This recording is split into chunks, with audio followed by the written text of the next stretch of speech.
Segundo libro de los Reyes, este es el capítulo 2 y lo titulamos Elías es llevado con Dios. Este es un capítulo impresionante porque las escrituras nos dan testimonio de que, al igual que Enoc, Elías fue llevado con Dios. Pero vamos a ver las circunstancias en las que se da este acontecimiento sobrenatural impresionante, en el que Dios, por supuesto, que interviene de forma de forma sobrenatural e impresionante, que incluso Eliseo que fue quien vio por última vez a Elías, a pesar de que ya estaba advertido, no pasó de él la sorpresa, el quebranto, la tristeza y la súplica que hizo él para con el Señor. Vamos a ver en qué circunstancias se da esto. Fíjense bien, acompáñame tu Biblia, ahí en el capítulo 2 del segundo libro de los Reyes, desde el versículo 1. Aconteció que cuando quiso el Señor alzar a Elías en un torbellino al cielo, Elías venía con Eliseo de Gilgal. Y dijo Elías a Eliseo: quédate ahora aquí, porque el Señor me ha enviado a Betel. Y Eliseo dijo: vive el Señor y vive tu alma, que no te dejaré. Descendieron pues a Betel, y saliendo a Eliseo, los hijos de los profetas que estaban en Betel le dijeron: ¿sabes que el Señor te quitará hoy a tu Señor de sobre ti? ¿Se dan cuenta? Ya todo el mundo sabía, incluso Eliseo. Y él dijo: sí, yo lo sé. Callad. Verso 4. Y Elías, verso 4, y Elías le volvió a decir: Eliseo, quédate aquí ahora, porque el Señor me ha enviado a Jericó. Y él dijo: vive el Señor y vive tu alma, que no te dejaré. Vinieron pues a Jericó y se acercaron a Eliseo los hijos de los profetas que estaban en Jericó. Y le dijeron: ¿sabes que el Señor te quitará hoy a tu Señor de sobre ti? Esta expresión de sobre ti tiene que ver que, recuerde que Elías estaba como autoridad sobre Eliseo. Vamos a recordar en este capítulo cómo fue que Eliseo fue llamado por el propio profeta, por el propio Elías, y las circunstancias en que se dieron, y un manto es pieza importante en aquel evento y en este capítulo también. Entonces, verso 6 dice: y Elías le dijo: te ruego que te quedes aquí, porque el Señor me ha enviado al Jordán. Y él dijo: vive el Señor y vive tu alma, que no te dejaré. Fueron pues ambos y vinieron 50 varones de los hijos de los profetas y se pararon delante a lo lejos. Y ellos dos se pararon junto al Jordán, es decir, los estaban viendo frente a frente. Así es de que, bueno, este fin misterioso que vamos a ver por parte del ministerio profético de Elías es muy parecido a lo que ocurrió, les comentaba, a Enoc. Génesis 5, verso 23 dice: y fueron todos los días de Enoc 365 años. Caminó pues Enoc con Dios y desapareció, porque le llevó Dios. Es decir, no hubo la oportunidad ni siquiera de que tuvieran, no sé, que lo enterraran, que lo vieran morir. No, el Señor lo llevó. Así es de que resulta que, bueno, Dios, fíjense bien, Dios ya había dispuesto a llevarse a Elías al cielo en un torbellino, y el pasaje nos redacta que salió de Gilgal para Betel con Eliseo cuando éste insistió en acompañarlo. Pero no solamente él sabía que Dios iba a llevarse a su mentor, a Elías, sino que incluso la comunidad de los profetas en Betel lo sabía. Asimismo, después de dar rodeos por esta ruta, bueno, finalmente Elías llegó con Eliseo a Jericó, igual, cuando rehusó quedarse atrás y resultó que también sabían los 50 profetas de Jericó. Y bueno, estos serían finalmente testigos presenciales de la sucesión del ministerio. Y esto es algo muy raro, por decirlo así, la sucesión de Eliseo, del profeta Elías hacia Eliseo. ¿Y por qué digo raro? Bueno, porque no son los hombres los que hacen el llamado. Y en este pasaje nos va a dar testimonio justo de esto. Verso 8, vamos a continuar leyendo. Dice, tomando entonces Elías su manto, lo dobló y golpeó las aguas, las cuales se apartaron a uno y a otro lado. ¿Se dan cuenta? El manto. Este es un instrumento muy importante. No significa que el manto era mágico, pero vamos a ver que tiene implicaciones importantes, porque es la manera en que ustedes recuerdan cómo fue que Elías le hizo el llamado a Eliseo. Y esto ocurrió justo cuando Elías le había dicho al Señor que estaba solo, que solamente él quedaba, y bueno, finalmente el Señor le aclaró y le dijo, no, yo me he guardado, sí, a fieles. Y entonces aquí el tema es el manto que es usado para esto, un milagro. Una vez más, verso 8, y entonces tomando entonces Elías su manto, lo dobló y golpeó las aguas, las cuales se apartaron a uno y a otro lado y pasaron ambos por lo seco. Cuando habían pasado, Elías dijo a Eliseo, pide lo que quieras que haga por ti, antes que yo sea quitado de ti. Y dijo Eliseo, te ruego que una doble porción, subraya esto, te ruego que una doble porción de tu espíritu sea sobre mí. Él le dijo, cosa difícil has pedido, si me vieres cuando fuere quitado de ti, te será hecho así. Mas si no, no. Bueno, tenía que ocurrir algo que Eliseo tenía que ver justo el momento en que Elías fue arrebatado para con el Señor. Este acontecimiento nos recuerda lo que pasó con Moisés con el cruce del Mar Rojo, pero principalmente este evento tiene mucha similitud con lo que ocurrió con Josué cuando Israel pasó hacia la tierra prometida, ahí en el río Jordán, ¿sí? Como en esta ocasión. La idea de una doble porción, esto es interesante, porque lo expresó de esta manera, es una expresión hebrea que tiene que ver con la porción que tradicionalmente le correspondía a un hijo primogénito. Mire, por ejemplo, esto lo vemos en el libro de Deuteronomio, capítulo 21, a partir del verso 15.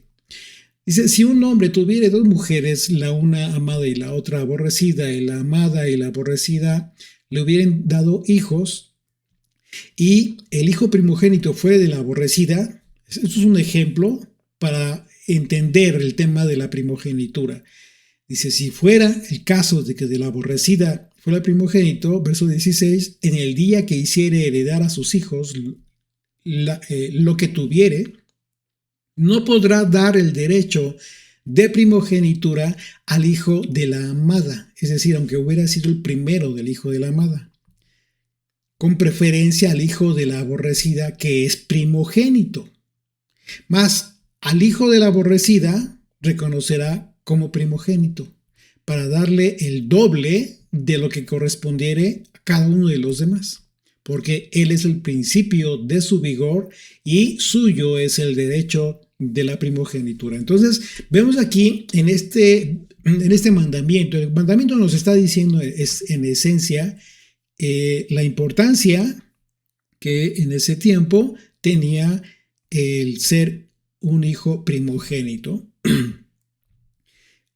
hablando de la herencia, hablando del aspecto de la herencia, pero este pasaje de Deuteronomio se enfoca en el aspecto material. ¿Cuál es la diferencia con relación a la expresión que hizo Eliseo? Él dijo literalmente de lo que espiritualmente tenía Elías, de este poder sobrenatural, de esta unción que recibió de parte de Dios el profeta Elías. De eso quería el doble de él. Imagínate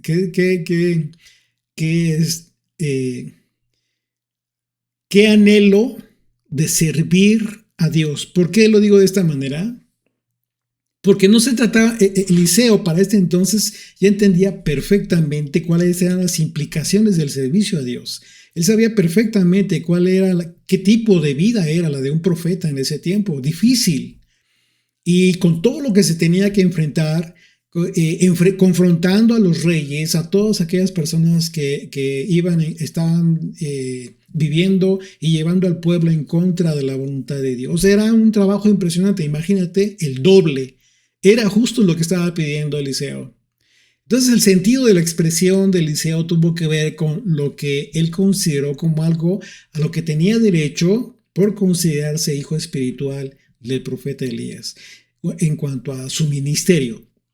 Sin embargo, Eliseo ya había sido designado como el sucesor de Elías. Es decir, no era el tema de Eliseo, no era su petición, no consistía en que fuera su sucesor. Eso ya estaba dado de alguna manera. Y esto lo vimos en el capítulo 19 del primer libro de los Reyes. Acompáñame, regresa un poco. Ahí, el primer libro de los Reyes, el capítulo 19, a partir del verso 19. Dice, partiendo él de allí, halló a Eliseo, hijo de Safat, que araba con 12 yuntas delante de sí. Y él tenía la última. Y pasando Elías por delante de él, echó sobre él su manto. Aquí está una vez el manto.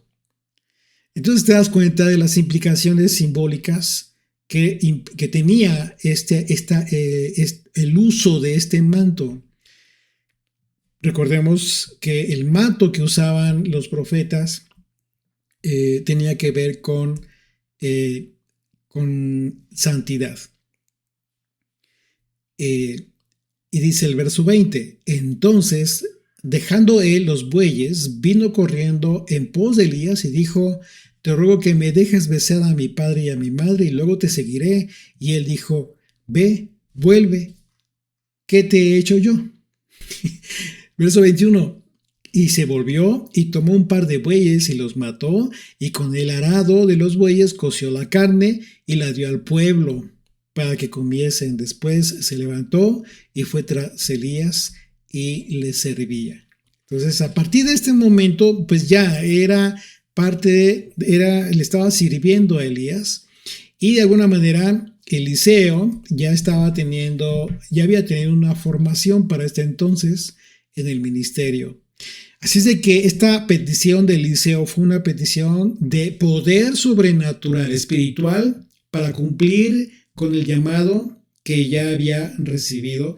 Y como les decía en un principio, es algo no común. Sí, esto que vemos no fue algo común, porque normalmente no vemos que un ministerio se herede. Eso no lo puedes ver en cualquier parte de la escritura. Esto en términos bíblicos, claro. ¿Por qué? Porque sabemos que hoy en día los líderes religiosos acostumbran a heredar los ministerios a sus hijos como si se tratara de conservar una dinastía de prosperidad económica. Claro, buscan heredar esos ministerios cuando les está yendo bien económicamente por causa de las aportaciones económicas de los creyentes. Sobre todo en estos casos en donde los líderes han llegado a acumular un patrimonio económico, pues tan bueno que a costa de los creyentes que consideran que vale la pena heredárselo a los hijos.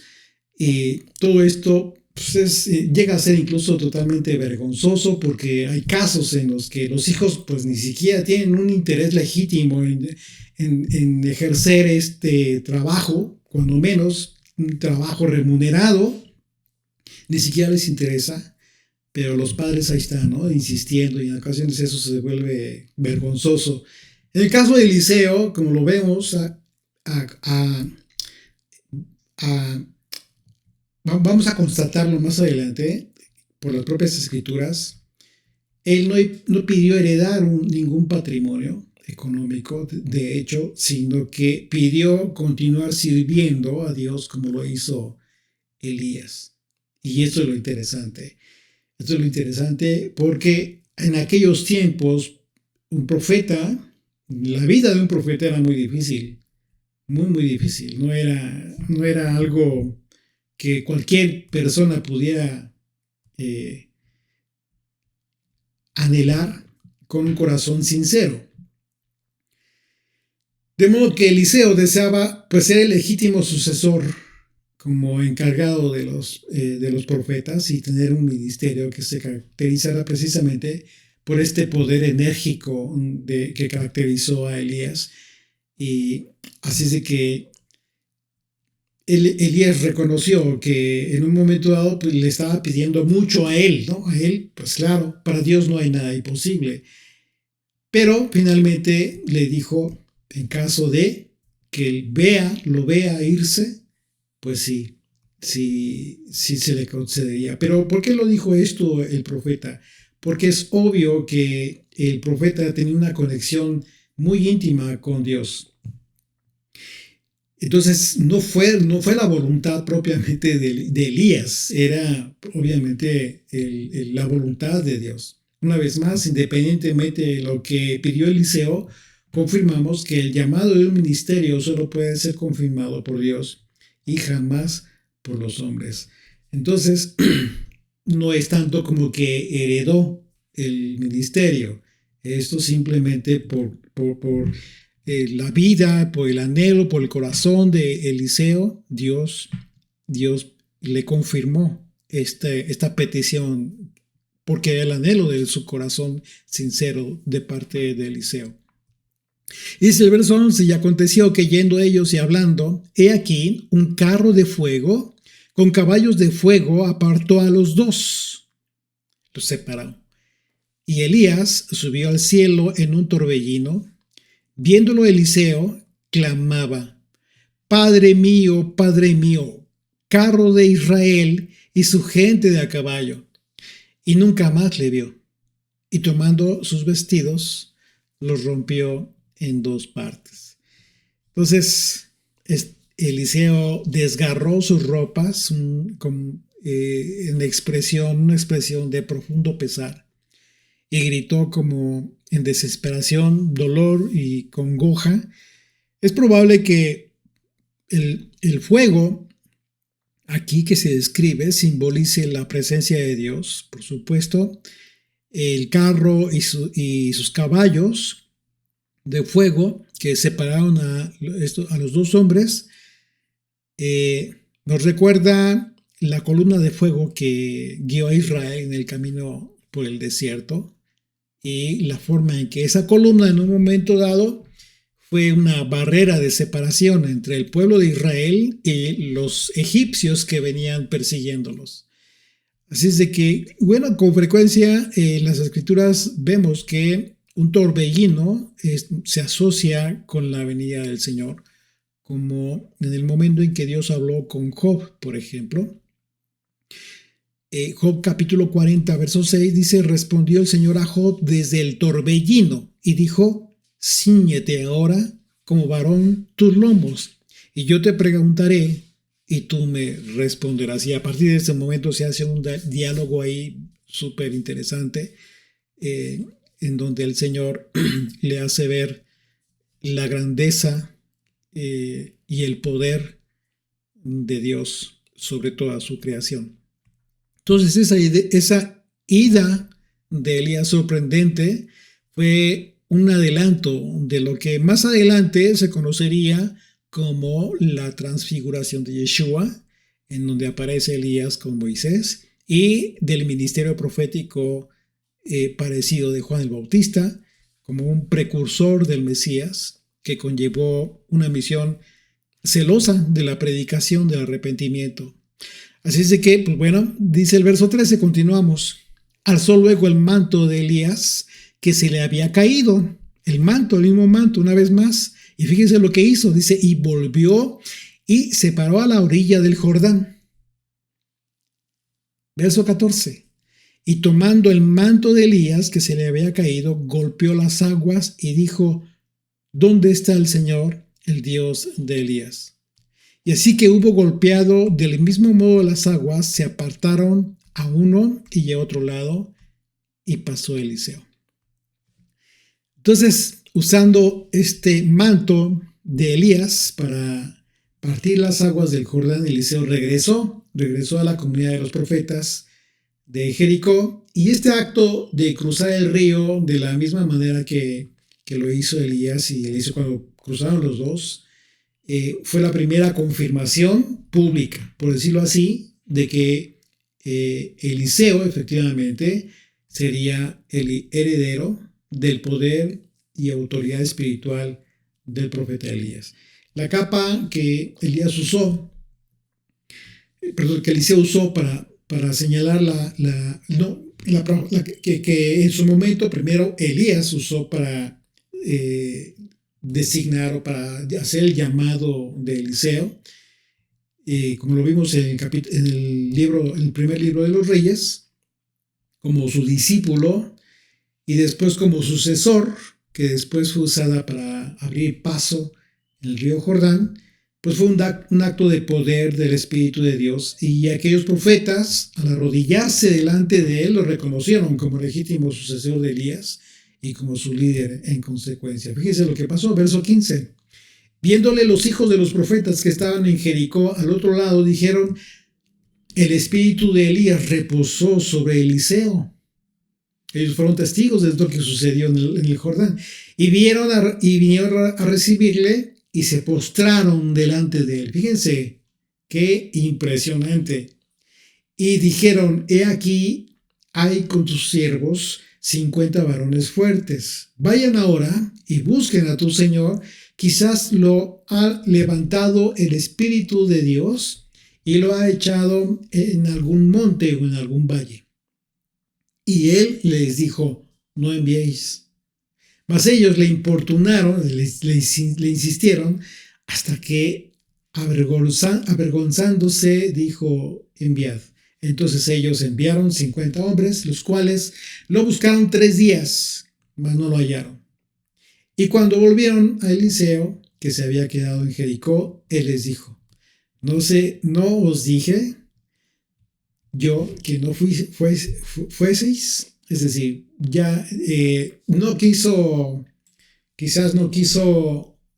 Aquí algunos lo interpretan esta acción de Eliseo como duda acerca de lo que debía decidir con firmeza, porque quizás algunos consideran que debió haber dicho simplemente no vayan, el Señor se lo llevó, no sé. Entonces los profetas pidieron el permiso de Eliseo para buscar a Elías al otro lado del río, porque ellos no lo vieron ascender y sabían que en otras ocasiones igualmente Elías tenía la costumbre de desaparecer por un tiempo, permaneciendo totalmente incomunicado. Entonces Eliseo se rehusó a que fueran a buscarlo, pero en primera instancia después accedió porque le insistieron. Entonces, cuando regresaron, admitieron que no lo habían encontrado. Finalmente, Elías se había ido definitivamente. Entonces, esta búsqueda infructuosa sirvió para una segunda confirmación de este nuevo liderazgo a cargo de Eliseo y cumpliéndose la palabra profética, y quedó establecido Eliseo como un líder espiritual de los profetas del Señor. El proceso de esta transformación o maduración en el ministerio por parte de Eliseo y para convertirse realmente en líder es muy notable porque pues, al principio él siempre dependió totalmente de las decisiones y de las acciones de Elías. Era obvio. Él siempre fue temeroso y vimos que reaccionó con un profundo pesar y desesperación. Incluso se puede leer con cierta desesperación cuando desapareció su maestro, Elías. Y aún después, al regresar al Jordán, clamó la ayuda, pero este clamor fue como un reclamo a Dios, y dice al Dios de Elías: ¿dónde está el Dios de Elías? Y vemos que golpeó el agua 2 veces, en 2 ocasiones. Entonces también fue indeciso cuando se dio a la insistencia de estos 50 profetas. Primero dijo que no, después dijo que sí. Entonces se alcanza a ver, a diferencia de Elías, que cierta indecisión en las decisiones que estaba tomando. Pero esto, por supuesto, que iba a madurar. Entonces, todas estas características de inseguridad desaparecieron posteriormente. De hecho, más adelante, las escrituras confirman que Eliseo tuvo una transformación total, impresionante, y sirvió para acreditar aún más que a Eliseo ante los ojos de la gente como un hombre verdaderamente elegido por Dios, investido con el poder del Espíritu de Dios y un digno sucesor del profeta Elías. Dice el verso 19, continuamos. Y los hombres de la ciudad dijeron a Eliseo: he aquí el lugar en donde está colocada esta ciudad es bueno, como mi señor ve, mas las aguas son malas y la tierra es estéril. Entonces él dijo: traedme una vasija nueva y poned en ella sal. Y se la trajeron, y saliendo él a los manantiales de las aguas, echó dentro la sal y dijo: así ha dicho el Señor: yo sané estas aguas y no habrá más en ellas muerte ni enfermedad. Fíjate bien la expresión. Antes no se nos dice que estas aguas estaban causando muerte y enfermedad, pero aquí el profeta lo dice así. Recordemos que cuando los profetas, hablaban de esta manera, era por influencia del Espíritu de Dios. Era Dios mismo hablando a través de los profetas, de estos hombres. Entonces, una vez más, verso 21, y saliendo él a los manantiales de las aguas, echó dentro la sal y dijo: así ha dicho el Señor: yo sané estas aguas y no habrá más en ellas muerte ni enfermedad. Y fueron sanas las aguas hasta hoy, conforme a la palabra que habló Eliseo. Esto es impresionante. Entonces, sin lugar a dudas, estos 3 milagros, primero incluyendo el cruce del río Jordán, que confirmaron la sucesión legítima de Eliseo. Y las últimas 2 eventos fueron características de su ministerio. Estas 2 últimas, ¿por qué? Porque caracterizaron el ministerio de Eliseo como un ministerio que ayudaría, un servicio que ayudaría a los necesitados y a los desamparados de todas las clases sociales. Y por lo tanto, demandaría un profundo respeto para Dios y para él mismo. Entonces, se hace hincapié en esta confirmación de la sucesión del ministerio que recibió Eliseo, porque por lo que vamos a ver al final de ese capítulo, fíjate. Entonces, esto es muy importante para poderlo entender. Entonces, los habitantes de Jericó, un dato interesante, estamos hablando de Jericó, una ciudad que recibió una maldición, ¿sí? Ellos acudieron a Eliseo para presentarle este problema con el agua, un líquido vital finalmente, e hicieron contrario a lo que hizo el rey Ocosías. Ellos sí pidieron ayuda a la persona indicada, al profeta de Dios. Algo había contaminado el agua del manantial, la tierra de Jericó, y por eso no era saludable para la gente o para el riego. Algunos comentaristas opinan que el agua del manantial causaba el aborto a las mujeres, a los animales a parir prematuramente, y a la fruta caerse de los árboles sin madurar. Y aunque las escrituras no confirman la causa de esto, ni se hace descripción de todo esto, algunos han sugerido que esto fue por causa de la maldición que expresó Josué en su momento. ¿Ustedes recuerdan? Esto ya lo vimos, ya lo estudiamos, ya lo analizamos. Acompáñame al libro de Josué, capítulo 6. A partir del verso 26 dice: en aquel tiempo hizo Josué un juramento diciendo: maldito delante del Señor el hombre que se levantare y reedificare esta ciudad de Jericó. Sobre su primogénito eche los cimientos de ella, y sobre su hijo menor asiente sus puertas. Una maldición impresionante. Y esta maldición la vemos confirmada justo en el primer libro de los Reyes, ahí en el capítulo 16, verso 34 en adelante, dice: en su tiempo, y él de Betel reedificó a Jericó, a precio de la vida de Abiram, su primogénito, echó el cimiento, y a precio de la vida de Segub, su hijo menor, puso sus puertas, conforme a la palabra que el Señor había hablado por Josué, hijo de Nun. Impresionante.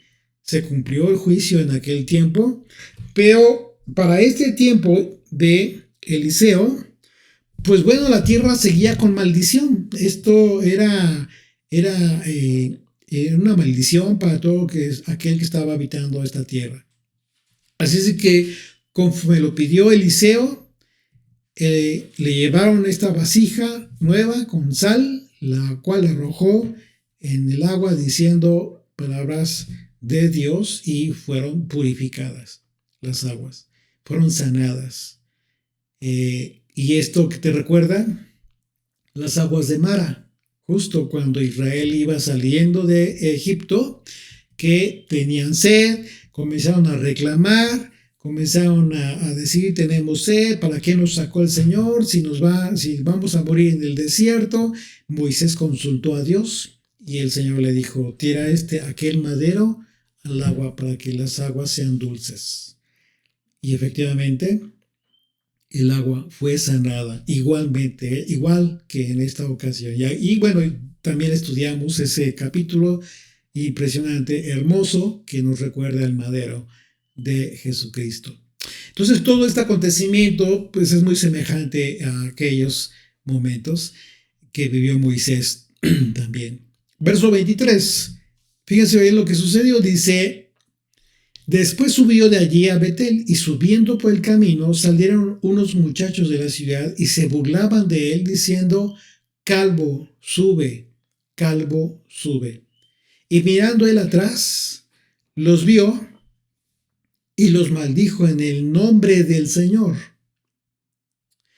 Y salieron dos osos del monte y despedazaron de ellos a 42 muchachos.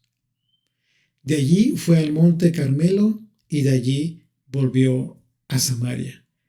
Entonces este capítulo termina con este evento impresionante y con la expresión de maldición de parte de este hombre que acababa de recibir un ministerio de parte de Dios. Y entonces hay que tener mucho cuidado de tomar esas palabras con ligereza en base a tu propio corazón. ¿Por qué? Porque te vas a equivocar. Puedes decir: bueno, ¿cómo es posible? Esto es injusto. Eran unos muchachos, como hoy en día, ¿no? ¿Qué es lo que sucede hoy en día? Pues bueno, porque a estos muchachos se les consiente cualquier tontería, incluso la falta de respeto a los muchachos. Algo que no debería suceder. En términos comunes. En este caso, estos muchachos estaban burlando del profeta. La falta de fe en el Señor y en su profeta entre la comunidad de Israel se transmitió de los adultos a los hijos jóvenes que irrespetuosamente insultaron a Eliseo. Permitir a estos muchachos burlarse del profeta Eliseo y por ende blasfemar a Dios, al Dios que lo eligió, sería equivalente al decir que Dios no tiene poder.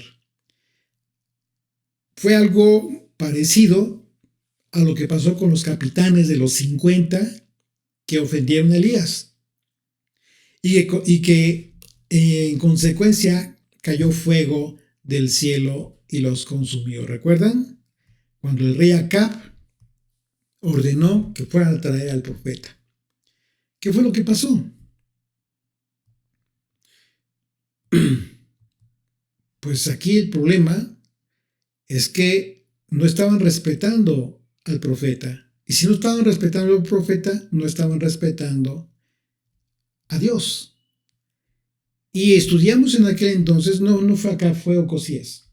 Y entonces en aquella ocasión analizamos este evento y entendimos perfectamente que este juicio, ¿sí? Porque fueron 2 ocasiones en que cayó fuego del cielo. ¿Y cuáles fueron las palabras de Elías? Si dices que soy profeta, que soy hombre de Dios, entonces caiga del cielo sobre ustedes. Es decir, con sus labios sabían quién era, le reconocían que era un hombre de Dios, Elías, pero con sus hechos lo estaban tratando como si fuera un delincuente. Fue un pelotón completo del ejército para ir por él. Hasta la tercera ocasión, y vimos el contraste como es que el tercer capitán suplicó. Le pidió de favor. La forma en cómo se dirigió al profeta fue de honra, ¿sí? Y entonces entendimos cuál fue el mensaje. Aquí sucedió lo mismo. Lo mismo sucedió con esos muchachos irrespetuosos, la falta de respeto hacia Dios. En un momento dado, este evento podría ser contagioso, ¿sí? La falta de respeto al profeta podría ser contagiosa y podría extenderse esta rebeldía entre el pueblo de Israel. Pero no se podía permitir, Dios no lo permitiría. Deshonrar al profeta de Dios significaba insultar a Dios mismo, y el Señor no permitiría que sus siervos fueran ridiculizados sin castigar a los culpables. Entonces fue esencial hacer evidente a esta turba la necesidad del temor reverente, ¿sí?, hacia Eliseo como sucesor legítimo del profeta Elías. Entonces este último pasaje hace ver la necesidad de tomar con seriedad la autoridad de un siervo de Dios en vez de burlarse de él o reaccionar con liviandad incluso.